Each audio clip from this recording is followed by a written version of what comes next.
இப்போ கூலி படத்தோட ட்ரெய்லர் வந்து படத்தோட கதை வந்து ஆல்மோஸ்ட் நம்மளுக்கு ஓரளவு கெஸ் பண்ற மாதிரி இருக்கும்னு நினைக்கிறேன் சார். நீங்க எந்த அளவுக்கு எதிர்பார்க்குறீங்க? எந்த அளவுக்கு வன்முறை உள்ளுக்குள்ள படத்துல வந்து சொல்லி அதுக்கு தீர்வு சொல்ல வர்றாரோ அந்த அளவுக்கு எமோஷன்ஸ் இருக்கு.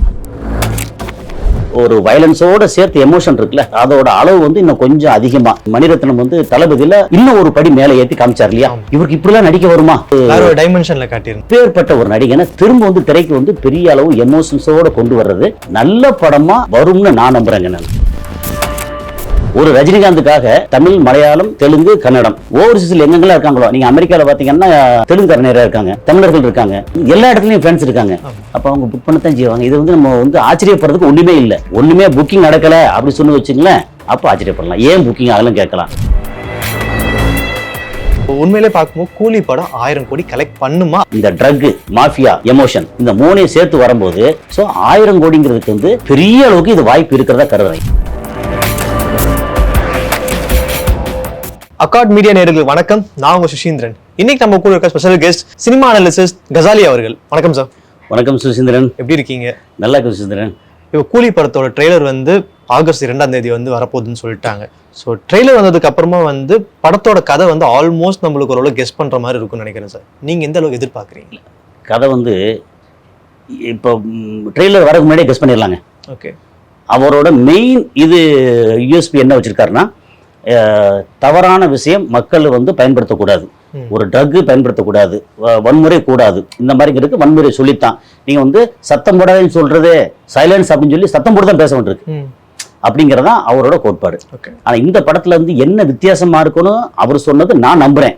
அப்படின்னா ரஜினிகாந்த் வந்து படத்தை முடிச்சு டப்பிங் எல்லாம் பேசிட்டு எனக்கு இன்னும் ஒரு தளபதி அப்படின்னு சொன்ன கேட்டா, இப்ப இவரிடத்துல வந்து எந்த அளவுக்கு வன்முறை உள்ளுக்குள்ள படத்துல வந்து சொல்லி அதுக்கு தீர்வு சொல்ல வர்றாரோ அந்த அளவுக்கு எமோஷன்ஸ் இருக்கு. ஏன்னா கமல் நடிச்ச விக்ரம் படத்துல எவ்வளவு வன்முறை இருக்கு.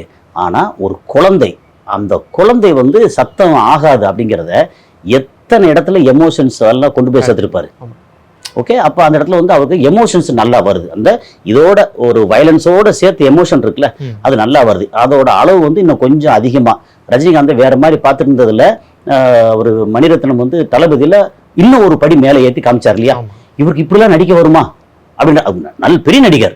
ஆனா அதுல வந்து வேற ஒரு டைமென்ஷன்ல காட்டியிருந்தேன். வேற ஒரு டைமென்ஷன். அதாவது அந்த ஒரு ரவுடியை வந்து கொன்றுவாரு, குழந்தை பிறந்திருக்கும், பானுப்பிரியா வந்து மனைவி. அதுக்கப்புறம் வேற வழி இல்லாம அவ வந்து கல்யாணம் பண்ற மாதிரி மேலே போனதுக்கு அப்புறம் அவர் வந்து உட்காந்துட்டு அப்படியே பேசுவார் தெரியுமா. அந்த பேச்சு, அந்த முகம், அந்த பேச்சு அதெல்லாம் வந்து பயங்கரமா இருக்கும். அப்போ அப்பேற்பட்ட ஒரு நடிகனை திரும்ப வந்து திரைக்கு வந்து பெரிய அளவு எமோஷன்ஸோட கொண்டு வர்றது. அந்த எமோஷன்ஸ் வெறுமனே வந்து நான் வந்து ஒன்று ஆதரிக்கிறேன், காதலிக்கிறேன், அளவு இது பண்றேன், காப்பாத்துறேன் அப்படின்னு வெறுமனே வாய் வார்த்தை இல்லாம வயலன்ஸோட சேர்த்து அப்புறம் எல்லாருக்கும் ஃபீட் பண்ணணும் அப்படின்னு ஒரு விஷயம் இருக்குல்ல, அதை சேர்த்து பெரிய அளவு எமோஷன்ஸோட நல்ல படமா வரும்னு நான் நம்புறேங்க. நான் ஓகே சார். இது வரைக்கும் வரலாறு காணாத அளவுக்கு ஓவர்சீஸ்ல வந்து டிக்கெட்லாம் இப்போ வரைக்கும் சேல் ஆயிருக்குன்றாங்க, புக்கிங்ஸ்லாம் போயிட்டு இருக்குன்றாங்க. உண்மையா? வாய்ப்பு இருக்குமே. ஓகே. இப்போ நீங்க நம்ம இது கேள்வி கேட்க வேண்டியதில்லை. ஒரு ரஜினிகாந்துக்காக தமிழ், மலையாளம், தெலுங்கு, கன்னடம், ஓகே, இந்த சவுத் இந்தியன் லாங்குவேஜ் இருக்கிற அத்தனை பேரும் வந்து ஓவர்சீஸ்ல எங்கெல்லாம் இருக்காங்களோ, நீங்க அமெரிக்காவில் பார்த்தீங்கன்னா தெலுங்கு நிறைய இருக்காங்க, தமிழர்கள் இருக்காங்க, மிடில் ஈஸ்ட் எடுத்தீங்கன்னா, அரபு நாடு எடுத்தீங்கன்னா மலையாளி நிறைய இருக்காங்க, ஃபார் ஈஸ்ட் எடுத்தீங்கன்னா தமிழர்கள் நிறைய இருக்காங்க, யூகே எடுத்துங்க நம்ம இளைஞர் தமிழர்கள் வந்து எல்லா நம்ம ஆட்கள் நிறைய இருக்காங்க, ஆஸ்திரேலியா, நியூசிலாந்து ஓவர்சீஸ்ல இவ்வளவு பேர் இருக்காங்க ரஜினிகாந்துக்காக. அமெரிக்கானு, ரஷ்யா போனீங்கன்னா அமெரிக்கானுக்கு நிறைய ஃபேன்ஸ் இருக்காங்க, சைனா போனா அமெரிக்கானுக்கு இருக்காங்க, ரஜினிகாந்துக்கு ஜப்பான்ல இருக்காங்க. இப்போ வந்து நாகார்ஜுனா இந்த பெரிய கூட்டம் இருக்காங்க இல்லையா, இவங்களுக்கு வந்து சைனால இருந்து ஜப்பான்ல இருந்து எல்லா இடத்துலயும் ஃபேன்ஸ் இருக்காங்க. அப்ப அவங்க புக் பண்ணத்தான் செய்வாங்க. இது வந்து நம்ம வந்து ஆச்சரியப்படுறதுக்கு ஒண்ணுமே இல்லை. ஒண்ணுமே புக்கிங் நடக்கல அப்படி சொன்னு வச்சுங்களேன், அப்ப ஆச்சரியப்படலாம். ஏன் புக்கிங் ஆகலாம் கேட்கலாம். ஒரு லோகேஷ் கனகராஜ் மேல பெரிய எதிர்பார்ப்பு இருக்கு. அப்புறம் இவ்வளவு பெரிய காஸ்டிங் இருக்கு இல்லையா, இந்தியாவே திரும்பி பார்க்குற அளவுக்கு இப்போ எல்லாத்தையும் சேர்த்து இணைச்சு பண்ணியிருக்காருல்ல, அப்ப புக்கிங் ஆகத்தான் செய்யும். அப்படி பார்த்துட்டு இருக்கும்போது இந்த 1000 கோடி கலெக்ஷன்றது வந்து இப்போ வந்து ஒரு பெரிய டார்கெட்டா மாறிடுச்சு தமிழ் சினிமாவுக்கு. ஏன்னா வந்து தெலுங்கு சினிமா அடிச்சிட்டாங்க, கன்னட சினிமா அடிச்சிட்டாங்க, எல்லாருமே பண்ணிட்டாங்க.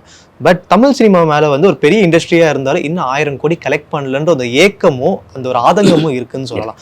ஸோ உண்மையிலே பார்க்கும்போது கூலி படம் 1000 கோடி கலெக்ட் பண்ணுமா, அதுக்கான பாசிபிலிட்டிஸ் எப்படி இல்லைன்னு சொல்லிட்டு இதை கொஞ்சம் தெளிவா டீட்டெயிலாக பார்த்துடலாம். அதாவது 1000 கோடி டார்கெட் அப்படிங்கிறது வந்து படத்தோட தரத்துக்கும் இதுக்கும் சம்பந்தம் இல்லை. ஓகே, நம்ம வந்து ஒரு குடும்ப படமா நல்லா ரசிச்சு பார்க்கணும்னு வச்சுங்களேன். ஒரு மெய்யழகன் மாதிரி அந்த படம் வந்து 1000 கோடி கலெக்ட் பண்ணுமான்னு தெரியாது. ஓகே, அது தமிழ் ரசிகர்களுக்கானது. ஆனா உலகளவில் வந்து பெரிய அளவுக்கு வந்து ரசிக்கக்கூடிய படம் வந்து 007 படமா இருந்தது, ஜாக்கி சான் படம்.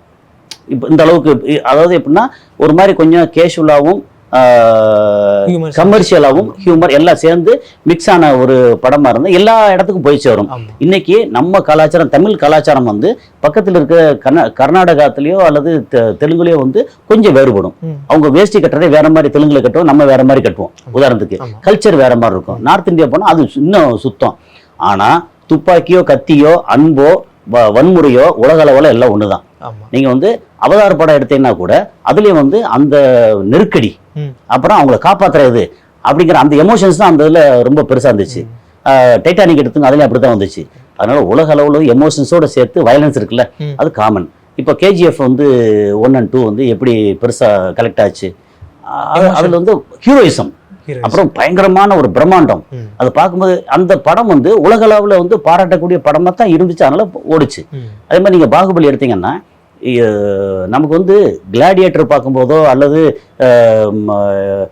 வேற வேற படங்கள் இருக்கு இல்லையா, அந்த என்னது நம்ம ட்ராய் அந்த மாதிரி படம் பார்க்கும்போதெல்லாம் சே என்னமா எடுத்துட்டாங்கடா, இப்படி நம்ம இதில் எடுக்க வாய்ப்பே இல்லையா அப்படி ஏங்கிட்டு இருந்த நேரத்தில் பாகுபலி வந்துச்சு. வந்தால் ஃபஸ்ட்டு பாகுபலி வந்து நம்ம கண்ணை இமைக்காம வந்து ஸ்க்ரீனை பார்த்துக்கிட்டே இருந்தோம். அப்புறம் பார்த்து முடிச்ச உடனே இது மிஸ் பண்ணிட்டோம், அப்படி திரும்ப படத்தை பார்த்தோம். இப்படி 4-5 வாட்டி பார்த்து அந்த பிரமிப்பு முடிய எண்டில் வந்து இவ்வளோ பெரிய விசுவாசி வந்து முதுகுல ஏன் குத்துனான் அப்படிங்கிற கொஸ்டினோட வந்து அடுத்த படம் ரிலீஸ் ஆச்சா, அது அதை விட தாண்டி சூப்பராக இருந்துச்சு. அப்போ 1000 கோடி கலெக்ஷனுக்கு வாய்ப்பு வந்துருச்சா. அந்த எதிர்பார்ப்பு வந்து பொன்னியின் செல்வன்ல இருந்துச்சு. ஆனா அது 1000 கோடி கலெக்ஷன் வரல. அதுக்கு வரலைங்கிற இப்போ படம் வந்து நல்லா இல்லையா, நல்லா இருந்துச்சு. ஃபர்ஸ்ட் நல்லா இருந்துச்சு, செகண்ட் இது வந்து பெருசா போகல.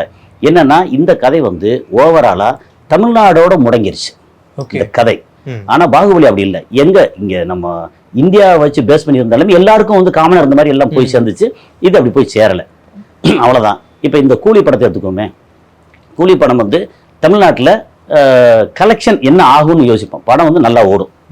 ஓகே, 1300 ஸ்கிரீன்ல வந்து கிட்டத்தட்ட 1000 ஸ்கிரீன் வந்து கூலி படம் ரிலீஸ் பண்றாங்கன்னு வைங்க.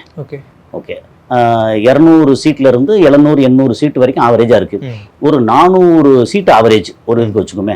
அதுக்கப்புறம் வியாழன் வெள்ளி சனி ஞாயிறு 4 நாள் எல்லாமே ஹவுஸ்ஃபுல்லு. 20 ஷோ ஒரு நாளைக்கு, 4 ஷோ கணக்கு, 5 ஷோ கணக்கு வச்சா 20 ஷோ அப்படி கணக்கு வச்சுட்டு ஒரு டிக்கெட் வந்து 150 ரூபா, 200 ரூபாய்க்கு இருக்கு, 100 ரூபாய்க்கு இருக்கு, ஆவரேஜ் 150 ரூபா. இப்படி வச்சோம்னா கிட்டத்தட்ட இந்த 4 நாள் ஃபுல்லா 120 கோடி ரூபா தமிழ்நாட்டில் கலெக்ட் ஆகும். ஓகே, அதுக்கு அடுத்து வந்து திங்கள் செவ்வாய் புதன் வியாழன் இந்த 4 நாள் வந்து ஒரு 20 கோடி 25 கோடி ரூபா கலெக்ட் ஆக வாய்ப்பு இருக்கு. ஏன்னா மக்கள் வேலைக்கு போகணும்ல. அடுத்த சனியார் பண்ணா ஒரு 50 கோடி அப்படின்னா கிட்டத்தட்ட 200 கோடி ரூபா, 250 கோடி ரூபா அப்படிங்கிறது மினிமம் வந்து இங்க வாய்ப்பு இருக்கு.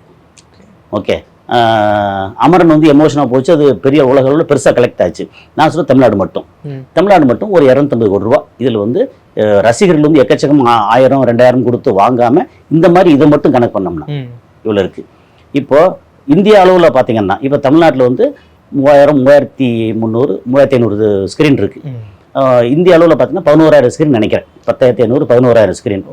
இப்போ இந்திய அளவில் ஒரு 6000 7000 ஸ்கிரீன்ல போடுறாங்கன்னு வச்சுக்கோங்களேன். என்ன அமீர்கான் இருக்காரு, தெலுங்குல எல்லாம் போகுது, இங்கே போகுது அப்படின்னு வரும்போது ஒரு 7000 ஸ்கிரீன், நம்ம சொல்ல 1000 ஸ்கிரீனுக்கு வந்து 200 கோடி ரூபா வருது. 7000 ஸ்கிரீனுக்கு ஒரு 800-900 கோடி வருதா. இது இந்தியாவில் மட்டும். உலக அளவில் போகும்போது இங்கே 7000 ஸ்கிரீன் பதிலாக அங்கே வந்து இன்னும் ஒரு எக்ஸ்ட்ரா வந்து ஒரு 1000-1500 ஸ்கிரீன் போட்டால் சைனாவில் கொஞ்சம், ஜப்பானில், மிடில் ஈஸ்டில், ஃபார் ஈஸ்டில் இப்படி போட்டால் அங்கே ஒரு 1500-2000 ஸ்கிரீன். இப்போ கரெக்டாக தெரியல, போடுற வாய்ப்பு இருக்கு. இவ்வளோ போகிறான்னு வச்சுங்களேன். அங்கே போட்டால் அங்கே ஒரு 200-300 கோடி ரூபா. ஸோ 1000 கோடிங்கிறதுக்கு வந்து பெரிய அளவுக்கு இது வாய்ப்பு இருக்கிறதா கருதுறேன். ஏன்னா இந்த ட்ரக்கு, மாஃபியா, எமோஷன் இந்த 3ஐயும் சேர்த்து வரும்போது அப்புறம் நமக்கு வந்து ஒரே படத்துல வந்து அமெரிக்கானையும் பார்க்குறோம், ரஜினிகாந்தையும் பார்க்குறோம், சத்யராஜையும் பார்க்குறோம், நாகார்ஜுனையும் பார்க்குறோம், இப்படி. ஓகே. அப்புறம் ஸ்ருதிஹாசன் அப்படி எல்லாத்தையும் பார்க்குறோம். அப்போ இந்த வாய்ப்பு வந்து எல்லா படத்தையும் கிடைக்காதுல்ல. அப்போ இது தேடி தேடி பார்ப்பாங்கல்ல. அது போக ஒருவேளை படம் வந்து ஆடியன்ஸ்க்கு ரொம்ப கனெக்ட் ஆச்சு, நல்லா இருக்குன்னு வச்சுங்களேன், ரிப்பீட் ஆடியன்ஸ். அப்போ 1000 கோடிங்கிறது ரொம்ப ஈஸியா ஒரு KGF 2, ஒரு பாகுபலி 2, ஒரு ஜவான் இதெல்லாம் தாண்டி இந்த கூலி வந்து வரும்னு தோணுது. அப்படி பார்த்துட்டு இருக்கும்போது எவ்வளோ பெரிய படங்கள் வந்திருக்கு சார். அந்த பெரிய படத்துக்கு மேலே எதிர்பார்ப்புகளை வச்சு ப்ரொடியூசரும் சரி மக்களும் சரி ஏமாந்து போய் உட்காந்துருக்காங்க. ஸோ மீண்டும் ஏமாந்து போய் உட்காந்துருமோன்னு சொல்லிட்டு இப்போ மீம்ஸ்லாம் போட்டுட்டு பேசிட்டு இருக்கிறாங்க. வாய்ப்பு இல்லைங்க, வாய்ப்பு இல்லை. என்ன காரணம்னா இப்போ லோகேஷ் கனகராஜ் வந்து பெரிய ஆட்களை ஹேண்டில் பண்ணக்கூடிய திறமை உள்ளவர். நம்ம தமிழ் சினிமாவில் இருக்கிற டைரக்டர்ஸ்ல யாரா எடுத்துக்கோமே, ஒரு அட்லி வந்து ஹேண்டில் பண்ண முடியும். லோகேஷ் கனகராஜ், நெல்சன் ஹேண்டில் பண்றாரு, ஈவன் ஹச் வினோத் ஹேண்டில் பண்றாரு. இப்படி பெரிய ஆர்டிஸ்ட்டை வந்து கமர்ஷியலா வந்து ஹேண்டில் பண்ணக்கூடிய அளவுக்கு அவங்களுக்கு திறமை இருக்கு. இவங்கள ஹேண்டில் பண்ண முடியும். இதுக்கு முன்னாடி வந்து சங்கர் ஹேண்டில் பண்ணாரு, முருகதாஸ் ஹேண்டில் பண்ணாரு. இப்போ அடுத்த தலைமுறை இப்போ ஹேண்டில் பண்ண, இப்போ திடீர்னு வந்து டைரக்டர் பாலாவியோ மிஷ்கினோ வந்து இந்த மாதிரி ஹேண்டில் பண்ண சொன்னா பண்ண முடியுமான்னு தெரியல. ஏன்னா அவங்களுக்கு வந்து ஒரு இயக்குனரா இருப்பாங்களே ஒழிய, அது இவங்க டைரக்டர் இல்லைன்னு அர்த்தம் இல்லை. இந்த கமர்ஷியல் இந்த இவ்வளோ பெரிய ஸ்டார்டம் இருக்குல்ல, ஸ்டார் வேல்யூ வந்து ஹேண்டில் பண்ணக்கூடிய அளவுக்கு வந்து இவங்களுக்கு முடியுமான்னா இவங்க டைப் வேற. வெற்றிமாறன் கேளுங்க, வெற்றிமாறன் வந்து ஹேண்டில் பண்ணுவார், ஆனால் அவர் ஸ்டைல் வேற. ஆனா இப்போ ஹச் வினோத், லோகேஷ் கனகராஜ், அட்லி எடுங்க, அவங்க வந்து எல்லா விதமான ரசிகர்களும் ரசிக்கிற மாதிரி வேற டைப்ல படம் எடுக்கிற ஆட்கள். அதனால இது வந்து வாய்ப்பு இருக்கு, ஹேண்டில் பண்ணுவாங்க. நம்ம நேயர்களுக்காக நிறைய சொன்னீங்க சார், ரொம்ப நன்றி. நன்றி.